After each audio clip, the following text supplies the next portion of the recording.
All right, so now that we've got the recording started, I want to introduce myself. I'm Ashley McFarland with the American Malting Barley Association, Vice President and Technical Director. And I am very excited to have with us today Harmonie Bettenhausen, who is the Director from the Hartwick College Center for Craft Food and Beverage. And I know that GN has become a huge topic as of late.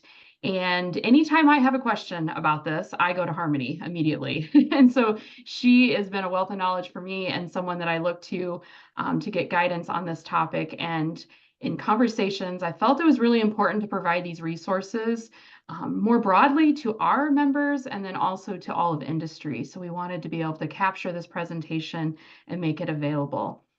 Just a couple logistics. So if you are on with us today and not speaking, please do go ahead and put yourself on mute and stay on mute.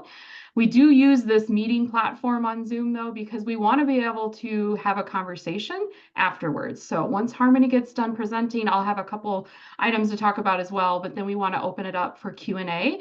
And so we stay in this meeting format to be able to do that, but it doesn't mean everyone has to be diligent about that mute button. So hopefully everyone is able to operate that just fine. If you have any questions during the webinar, why don't you go ahead and just drop that in the chat and I will monitor that. Or if you're having any technical issues, you can use the chat feature as well. So with that, I will go ahead and turn it over to Harmonie and let her introduce herself a little further and then dive into her presentation. Okay, thank you, Ashley.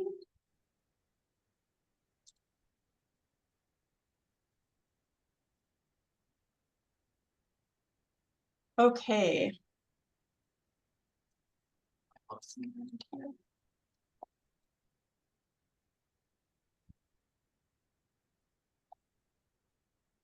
Okay, thank you. All right, well, first off, I would like to thank the American Malting Barley Association and Ashley for the opportunity to talk about this today. My name is Harmonie Bettenhausen, and I am the director of the Hartwick College Center for Craft Food and Beverage in New York. We are a testing and research facility for raw and malted grains. We serve a lot of you already, so hello. And I was invited here today to talk about glycosidic nitrile and ethyl carbamate, the basics and the role of grains.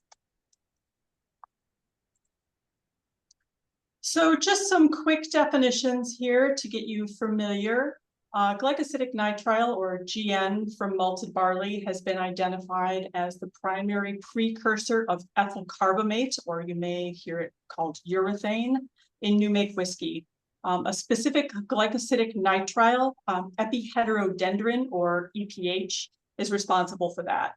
The EPH is a type of cyanogenic glycoside, which I'll get into, which forms eventually a toxic hydrogen cyanide in a pathway leading to ethyl carbamate. There have been a lot of research papers written on this, starting in the late 80s, early 90s in Europe, and this led to a lot of research and breeding efforts to create varieties with less or no propensity to harbor this issue. So the situation is that the International Agency for Research on Cancer, or the IARC, has assigned ethyl carbamate to group 2B, which is possibly carcinogenic to humans, which also does contain a lot of different compounds, acetaldehyde, ochratoxins, caffeic acid, lots of things that you find in plants. So for whiskey, the Canadian government mandated a 150 ppb limit. The US has a voluntary limit of 125 ppb, but that is not enforced. In Europe, standards do call for mostly newly released distilling barleys to be of a non-GN type. North American breeders are just at the forefront of this journey, but so this is typically associated with all malt distilling, and the reason this is coming up more so now is likely due to the American single malt whiskey designation in our country, with very few commercial quality non-GN varieties. And I put it down there in the little box. The TTB defined American single malt as made from 100% malted barley. So that leaves us with a little bit of a predicament. We have reports from bourbon producers also that they have found EC ethyl carbamate with up to 10% malted barley inclusion. So it isn't exclusive to all malt distilling. And I put another chart on the bottom that I pulled from a research paper down there on the left. And you can see that the range is pretty extraordinary for bourbon, whiskey, and fruit spirits. There's not just one value, it's a big range of values. But we'll get into why that is. So this slide is normally to explain the difference between grain whiskey and all malt whiskey, but there are, of course, differences, one of which we already talked about, the use of 100% malted barley in all malt whiskey. But I also wanted to point out the specifications chart here and AMBA recommendations for each. And you'll notice that, yes, AMBA does recommend a below 0.5 grams per ton of GN for all varieties. But the thing I want to remind everyone about is the fact that grain whiskey or bourbon use small amounts of highly enzymatic malts, which means that they are high in FAN, alpha amylase, DP. And the way we arrive at high FAN, alpha, and DP is by pushing germination to its limits. And we'll find out why that's such an issue in certain varieties in just a bit. This little graphic here depicts the pathway of ethyl carbamate. It begins in the tissues of barley, in the leaves and shoots, but not the rootlets. So those cyanogenic glycosides have a glycosidic or sugar part, as you see at the top there in red, and a cyanogenic part there pointed out in blue, and that's the part that will eventually be cleaved off and be toxic. So this cyanogenic glucoside, EPH, acts as a defense mechanism for plants against pathogens and herbivores. So when an insect goes to chew on the plant, it allows hydrolyzation of the glycoside by beta-glucosidase, which is normally spatially separated by the plant tissues. So this molecule is broken up, cleaved, and then we have created a little cyanide bomb and the pest dies. So the toxicity here lies in its ability to inhibit, if everybody remembers the electron transport system from biochem, by binding cytochromes and arresting metabolic activities, which is bad for the insect. The insect dies. But in our case, where we are not an insect, we have this issue where beta-glucosidase is activated in the endosperm during malting, right? Beta-glucosidase is, again, that enzyme that primarily breaks down beta-glucosides, which are molecules in which glucose is bound to another chemical compound by a glycosidic bond. So just like that cyanogenic glycoside we just talked about. But it also breaks down beta-glucans, which are those polysaccharides found in the endosperm. So the activity of that beta-glucosidase and other glucanase enzymes during malting is important because it contributes to that breakdown of the endosperm cell walls, making starches accessible for amylases to convert into those fermentable sugars for us. So beta-glucosidase is inactive at normal mashing temperatures, but then we add yeast. For brewing, this is all fine and great. Cycle stops there. But we do find new beta-glucosidase that comes from the yeast through the amino acid arginine pathway. And this is also fine if you're brewing. But there are some intermediates that you're seeing here that when they walk into the still are transformed into progressively more toxic substances. And when exposed to heat, that intermediate compound, isobutyraldehyde cyanohydrin, eventually forms hydrogen cyanide. And then when it is exposed to copper and ethanol, produces our final product, ethyl carbamate or urethane. So now I want to first talk a little bit about glycosidic nitrile levels in malt and how that plays into eventual EC. So firstly, I want to note that measurable cyanide levels in germinating barley are considered to be a specific component of the acrospires, and it's influenced by variety, along with a negative correlation with the corn size. The effective corn size makes sense because the ratio of acrospire to other grain tissues would decrease with larger corns, right? So there are also positive correlations with grain moisture during germ, germination temperatures, ventilation, germination time, usage of GA, gibberellic acid. And we'll get into that in just a minute. So crop year and growing location were not indicated to have any impact on the barley GN levels yet. So we're able to look at this qualitatively through the assessment of phenotype with markers or a colorimetric test that is basically a go, no go, yes or no, yes it's a producer, no it's not. And these are methods that we use to test varieties in breeding scenarios. So further down the road, you can test the malt for a more quantitative answer regarding the level, but as you'll see, there's not just one answer. This is a pretty dynamic situation. So now we've got our classifications, which are our non-producer, less than 0.5 grams per ton, our low producer, 0.5 to 1.5, and our high producer, which is higher than 1.5 grams per ton. So our method in malts, measuring levels in malts, we measure and quantify those following the modified method 4.21 of the European Brewing Convention. So pretty briefly here, the malted barley samples are ground to a certain size. We suspend that in a buffered solution containing that beta glucosidase, the enzyme that cleaves the cyanogenic glycoside, and incubate that for an hour at 60 C with some stirring. And then that resulting mash is distilled. And then that is assayed for cyanide by reaction with a compound called chloramine T, which is a chemical that converts cyanide into cyanogen chloride. And that could be followed up by that colorimetric reaction that you see there in purple to measure those cyanide concentrations. And after all of that, we have some data, and a lot of you may recognize these box plots, and these box plots represent a subset of a lot of many varieties that were tested and that we continue to test and monitor. The green line in this case indicates that 0.5 grams per ton cutoff for non-producers, and the red line indicates the cutoff to be a low producer. We're then getting into high producer territory. But so here we've got some common commercial varieties. They're categorized into non, low, and high producers.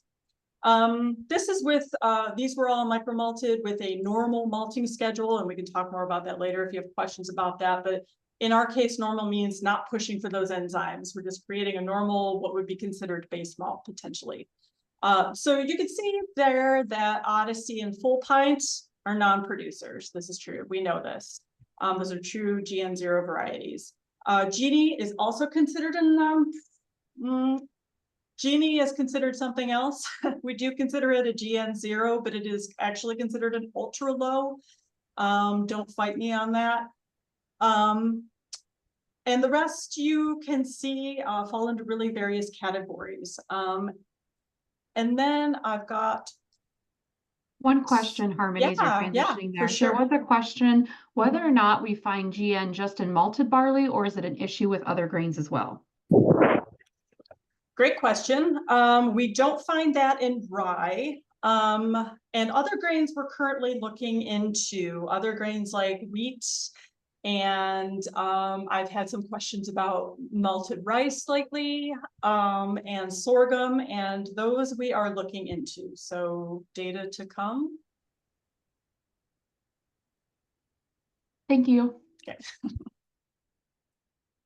So these are just some more box plots of some more recent varieties that we are, constantly monitoring. So we've got our Genie there, and our Buck Naked, which is a naked barley that is not inherently GN0 via its genes, but simply because the acrospire is completely knocked off during processing.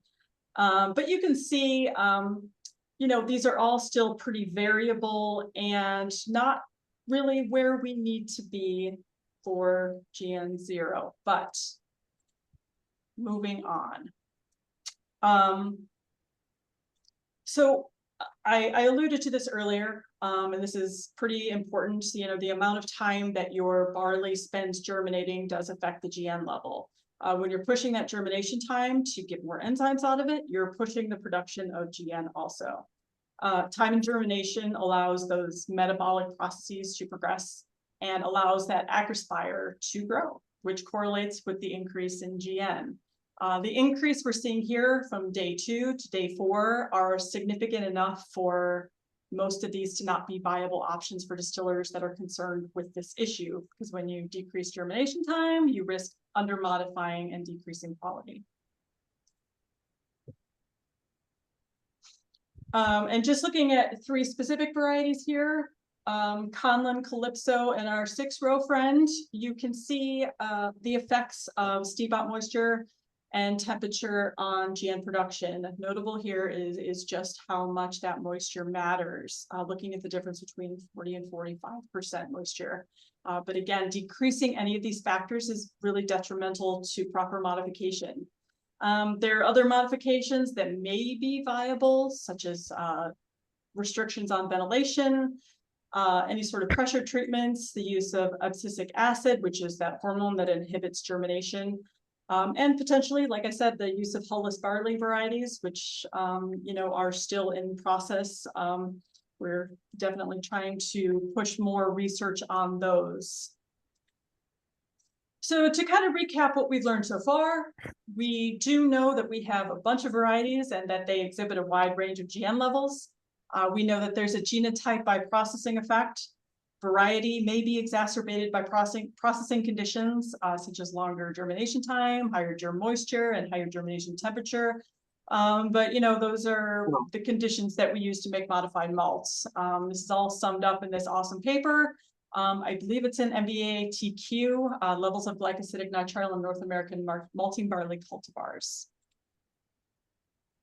So recently, obviously, the reason we're here is because there's been a lot of attention focused on ethyl carbamate production. There's more distillers, more exports, more concern, realization that we're not quite prepared for action to be taken, although we're getting there. Yeah, go ahead. I'm going to jump in just before we get into some of this talk, kind of going back. A question came out about the protein content of that Genie variety that you tested for the GN levels. Does the Genie variety, when subjected to drought conditions, show an increase in protein content that could perhaps enhance that GN level? So I think getting to the correlation between protein and GN, and given the recent drought conditions, might be a greater concern. Yeah, no, that's a great question. And in Genie, the answer is no. It never, in our experience so far, has reached over that 0.5, despite elevated protein. Thank you. Yep. Any other questions about stuff before we move on? Nope, that's all I've got in the chat so far. Okay. All right. So what's going on with varieties now? We have several spring varieties available, which are GN0. And I do know that Dr. Del Blanco, who is, I think I saw get on this call, she'll be at Craft Brewers Conference to talk about their role in the development of GN0 varieties. So if you're there, definitely hit her talk up.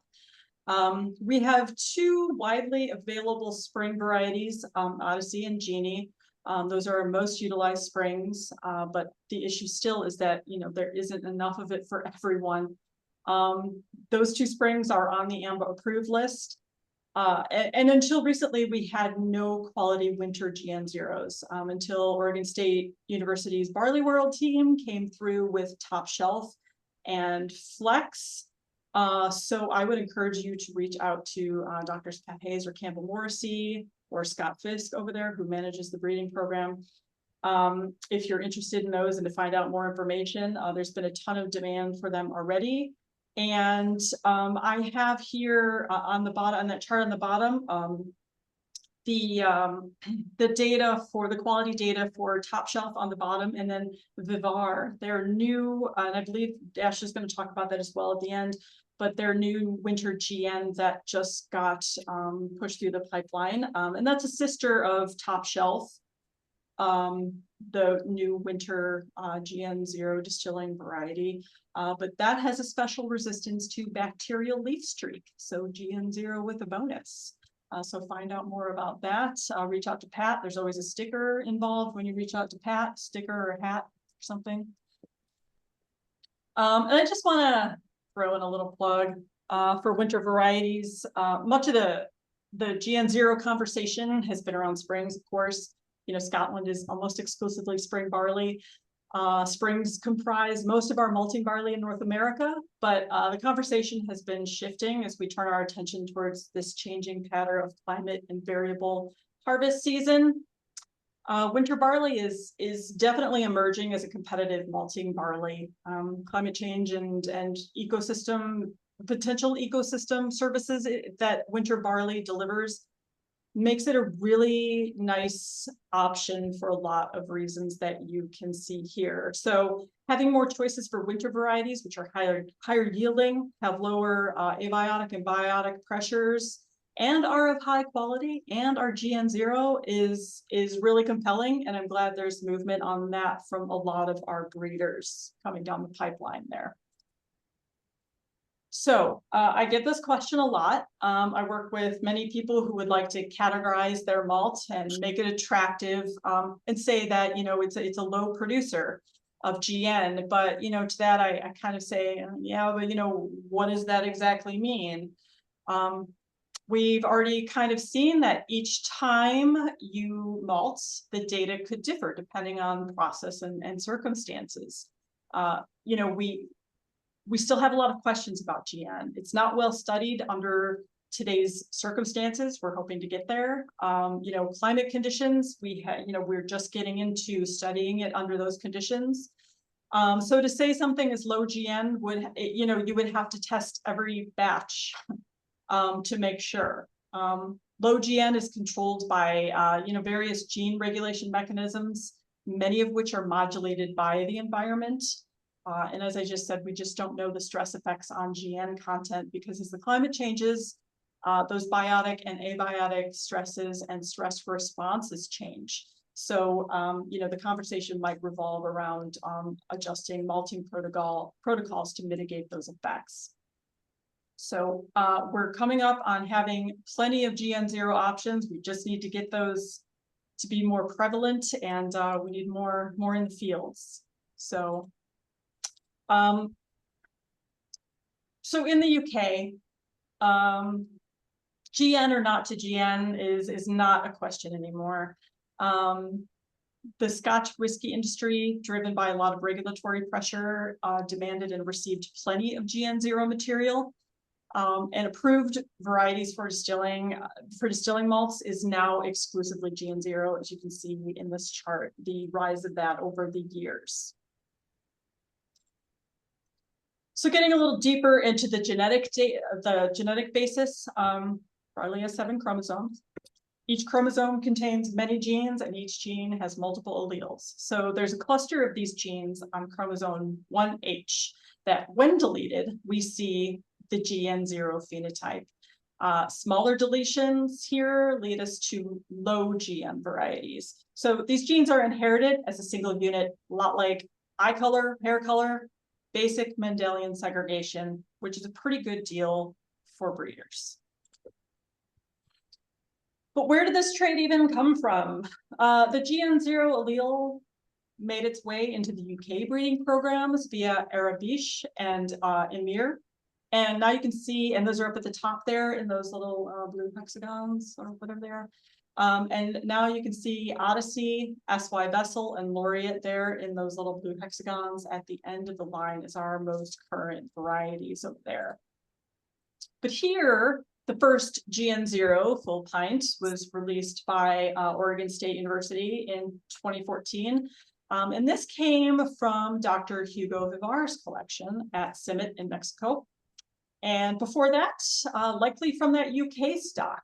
But as I mentioned previously, OSU did release that other GN0 named Vivar. So a little callback to that, more information to come. Another question that a lot of people ask, can't we just CRISPR it out? The answer is no. Because when we introduce very large deletions, we do risk targeting this huge class of genes up there in the corner, those cytochrome P450s, right? So we're targeting plant defenses, but by proxy, maybe we knock out fatty acid metabolism or hormone regulation, and then what? Then we've got a bigger problem. When we basically said that this was an easy proposition for basic breeding, why introduce this type of complication? And many of our public breeders are already on the way to GN0 varieties, using these very simple techniques, which will do well really agronomically and in the malt house and distilleries. And speaking of distilleries, so there was just recently an article by Dr. Brad Barron of the University of Kentucky, James B. Beam Institute, on Distiller Magazine, which stated that although we don't yet understand the correlation between GN production and EC production, we're getting there.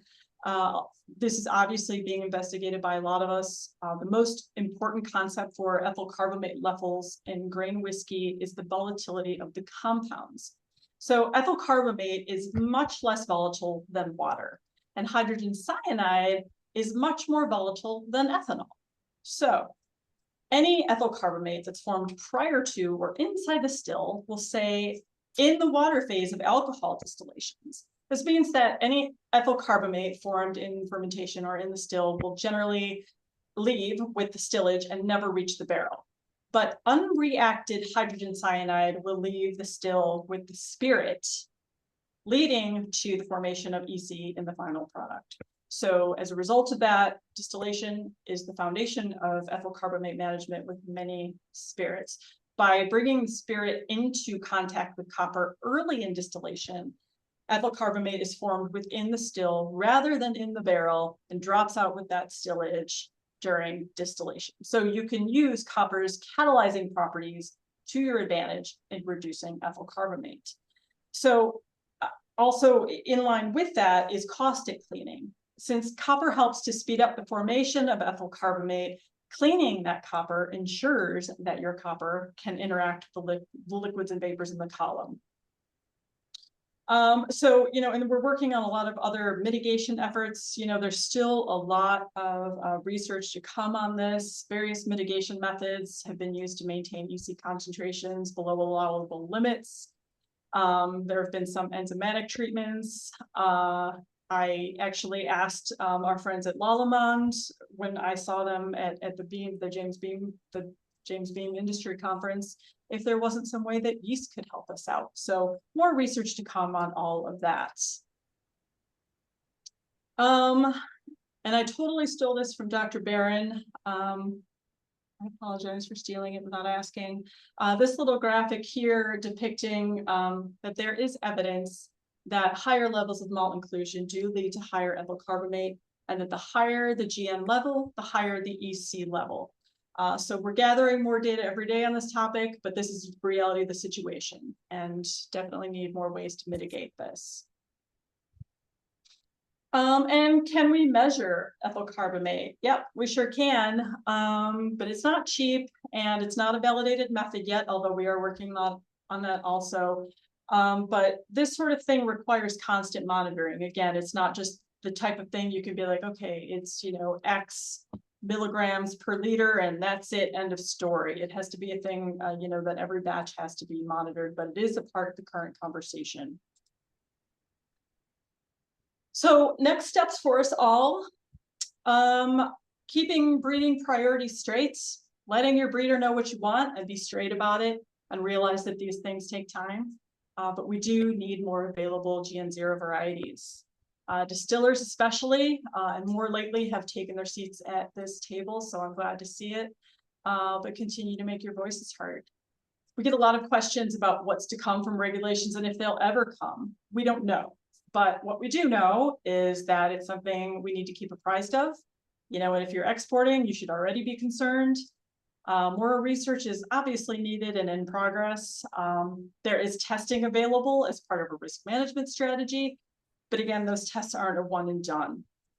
And risk management also means, doing your due diligence and calculating that risk for your own operation, and not spreading misinformation. We know how quickly these things spread.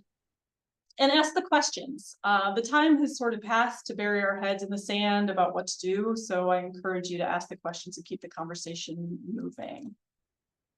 So with that, I will thank everybody, and I will move on to Ashley's slides unless there are questions, but I think we're doing that after. Yeah, we'll do questions at the end because mine will be real brief. So if you wouldn't mind advancing for me, Harmony.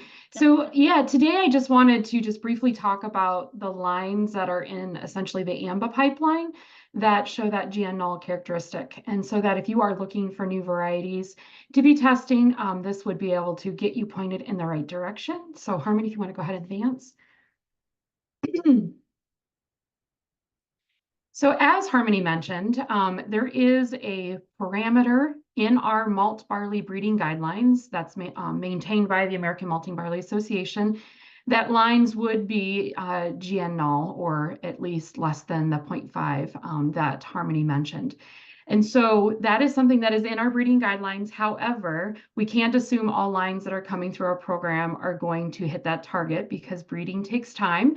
And also, this was just established, go ahead and hit the next one, in 2017. And so knowing that barley varieties often take about 10 years, to come online, we are dealing kind of just with the backlog of that. And not all breeders also are necessarily focusing on this, but just noteworthy to point out that this is something that AMBA does prioritize and wants to see new varieties that are coming out to meet these parameters. And then the final slide, Harmony, just wanted to show what varieties are coming through our program. So the quality evaluation program, if you're not familiar with it, are the new lines that breeders find to have hope and promise for malt barley production. We run it through a very rigorous testing program where it not only has to be found successful in the breeders' research, but then when it gets brought into our program, it has to have 2 years of what we call satisfactory ratings, where it's meeting all of those breeding guidelines kind of on our target sheet. And then if they can do that in 2 years, 2 years of satisfactory ratings, then we are elevating those lines to what we call plant scale evaluation, where we actually want these lines to be picked up and grown at scale, malted, brewed, and distilled at scale so that we can further analyze the quality. And currently we have 4 GN null lines that have reached kind of that level of testing. So 2 already that Harmony has mentioned out of the Oregon State program, both winter 2-row types, Top Shelf and GN null Vivar. And then the other 2 we have, one out of the University of Minnesota program, which is a spring 2-row, S2M 184.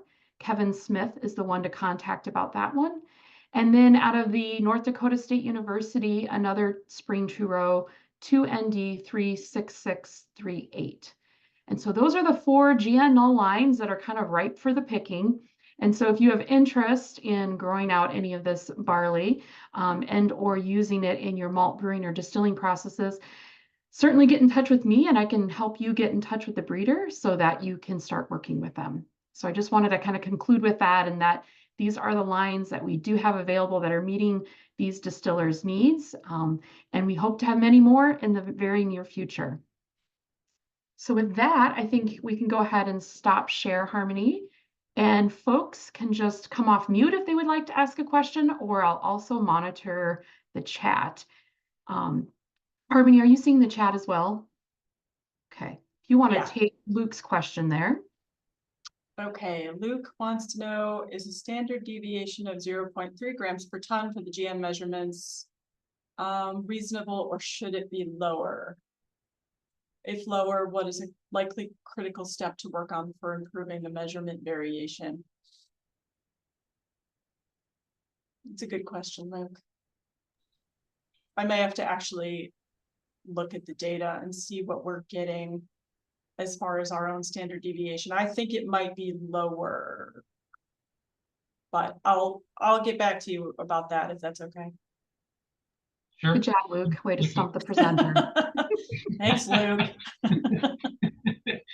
Sorry. Did you have any follow-up on that?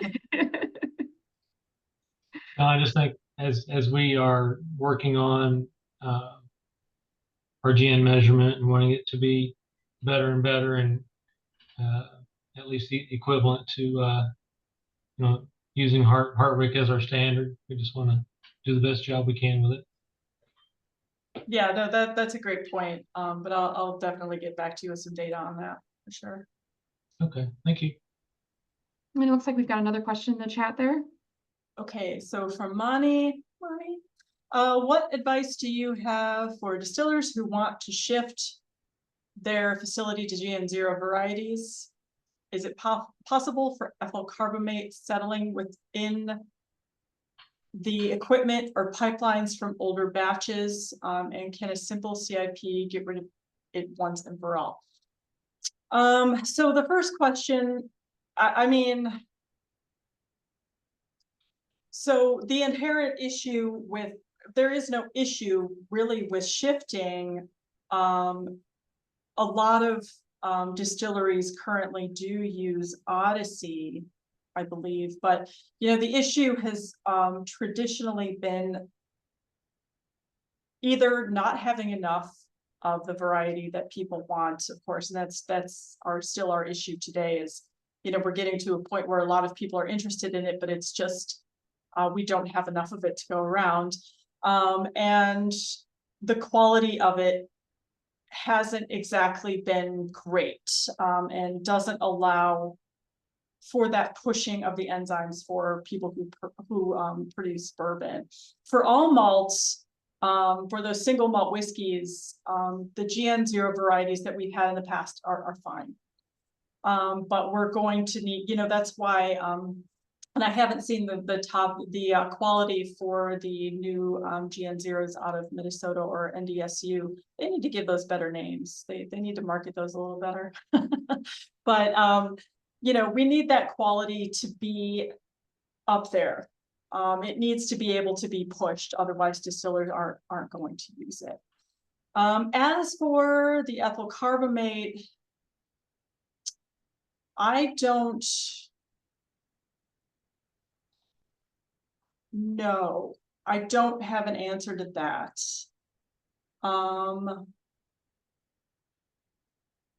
That's a great question. I don't have an answer for that. If there's a distiller on the Luke, do you have an answer for that? I don't know that it settles in the equipment. I would think that a CIP would just generally get rid of that. Is my answer. Yeah, unfortunately, I don't have any data on that to support a good answer to that question either. Don't have a reason to believe that it would be left behind, especially after a CIP. And really on the distillation side, I would doubt that it would be an issue. The stills and you need to be cleaned probably every week or every 2 weeks. So I would imagine that would manage it that way. I know if we don't have that every 2 weeks CIP regime going, then we have other issues besides ethyl carbamate with off notes and sulfur compounds and things like that. Okay, thanks, Luke. Great discussion. Other questions?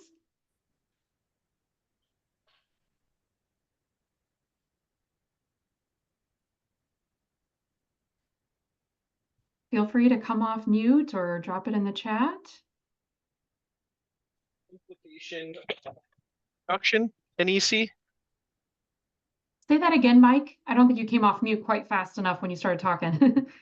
Is there any implication? I know we've been talking mostly about distilling, but any implication of EC and beer?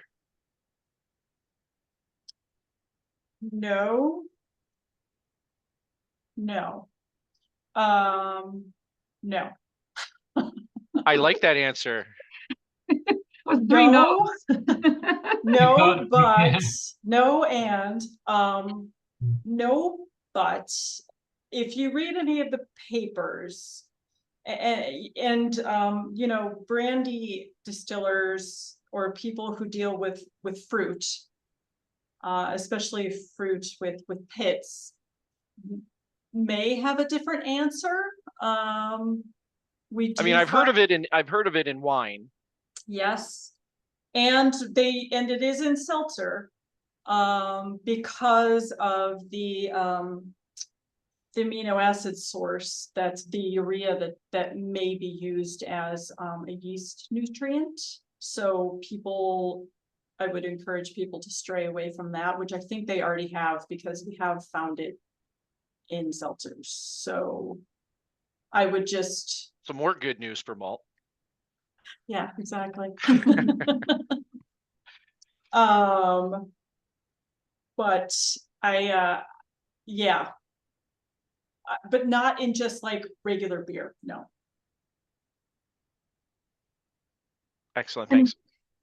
Just a couple comments in the chat if you're not seeing those. Scott Heisel made a comment that at this point we don't see any negative agronomic or quality impacts from incorporating the GNL trait in varieties, which sometimes can happen when we start playing around with that. So that's exciting that the GNL application wouldn't necessarily be a negative thing for new varieties coming through.